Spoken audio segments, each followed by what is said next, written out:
ज्ञान है। मैं बड़े आदर के साथ इन पंक्तियों के साथ बुला रहा हूँ आदरणीय के.पी. राय साहब को कि ज्ञान और अनुभव को मान चाहिए, ज्ञान और अनुभव को मान चाहिए, आदरणीय वरिष्ठ सम्मान चाहिए। पूरे सम्मान और आदर के साथ मैं निवेदन कर रहा हूँ के.पी. राय साहब मंच पर आए काव्य पाठ के लिए। स्वागत। श्रोताओं को नमन। अपने गुरु के प्रति एक छोटी सी कविता है कि जब हम इतने गुस्सैल थे, किसी को कुछ समझते नहीं थे, जिसको भी देखते थे समझते थे कि वंचित, और जब गुरु मिले तो यह धधकती आग रोशनी में बदल गई। यह चट्टान, यह जिसको हम समुद्र तूफान कहते थे, वह एक छोटी सी धारा में परिवर्तित हो गई। तो उसी को रखते हुए कि तुम्हारे प्यार के कारण उठा ऊपर असाधारण, नहीं तो पांव के नीचे कहीं धरती नहीं थी।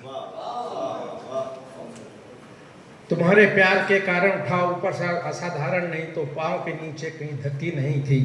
न मिलते तुम तो ये चट्टान कैसे गल गई होती, न मिलते तुम तो ये चट्टान कैसे गल गई होती, धधकती आग कैसे रोशनी में ढल गई होती।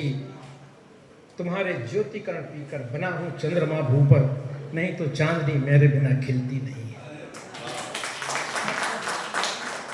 और अब ये हालत है गुरुदेव कि समुंदर देखता हूं तो उसे दर्पण समझता हूं, समुंदर देखता हूं तो उसे दर्पण समझता हूं। तुम ही हो पास तो आकाश को भी, तुम ही हो पार आकाश को भी तृण समझता हूं। तुम्हारे नाम के बल से नहीं मरता हलाहल से, नहीं तो मौत मेरे नाम से डरती नहीं है। कि विमुख जब तक रहे तुम सिर्फ था मैं राख की ढेरी। हे गुरुदेव, मैं कुछ भी नहीं था। विमुख जब तक रहे तुम सिर्फ था मैं राख की ढेरी। सजल जब से हुए हो प्यास भी बुझने लगी मेरी। तुम्हारे ही इशारे पर खड़े हैं द्वार पर निर्जर, नहीं तो तृप्ति जल मेरे लिए भरती नहीं है। कभी गुण भी फिरे मेरे गली में ठोकरे खाते, कभी गुण भी फिरे मेरे गली में ठोकरे खाते। कहाँ अब दोष भी मेरे किताबों में लिखे जाते।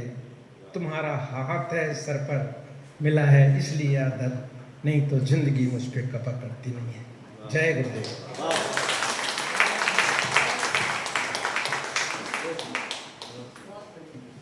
बहुत ही संक्षिप्त और बहुत ही शानदार, बहुत ही रोजपूर्ण आपकी रचना।